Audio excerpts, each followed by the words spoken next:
কোনো ক্যাফে বা রেস্তোরাঁ দেখতে যতই সুন্দর ঝাঁ চকচকে হোক, তার খাবারই তার আলটিমেট ইমপ্রেশন ঠিক করে দেয়। কিছুদিন আগে খুঁজে পেলাম এই ক্যাফেটা, ছায়াতরু। গ্রাউন্ড ফ্লোরে রয়েছে অল্প কয়েকজনের বসার জায়গা, কিন্তু সুন্দর ওয়াল আর্ট আর ডেকোরেটিভস দিয়ে সাজানো। তবে এনাদের মেইন সিটিং এরিয়া হচ্ছে উপরের তলায়। নামের সাথে সাদৃশ্য রেখে পুরোটাই গাছপালার থিমে সাজানো, সাথে বেশ কিছু সুন্দর পেন্টিংস, বেশ একটা মনোরম পরিবেশ। চেয়ার, টেবিল, সোফার সাথে রয়েছে গদিও, যেখানে বসে এখানে আড্ডা মারা আর খাবার এনজয় করা যেতেই পারে। যাই হোক, মেনু থেকে দেখে অর্ডার করে দিলাম বেশ কিছু খাবার। কোথায় মোমো, একদিক স্টিমড আর একদিক ফ্রাইড, খেতে বেশ ভালো লেগেছে। পাতলা কোটিং এর মধ্যে ছিল ভরপুর চিকেনের ফিলিং, কোরিয়ান স্টিকি চিকেন।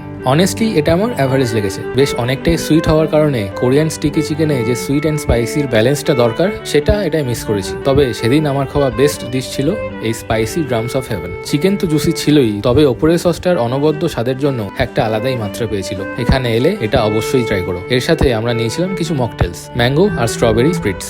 এছাড়াও এখানে রয়েছে এই সুন্দর টেরেস, লাইটস দিয়ে সাজানো, আর এখানে দেখলাম বসার ব্যবস্থাও রয়েছে। হাওড়া মন্দিরতলা দিয়ে ভেতরে ভ্যানিশ কালী মাঠের কাছেই রয়েছে এই ক্যাফে।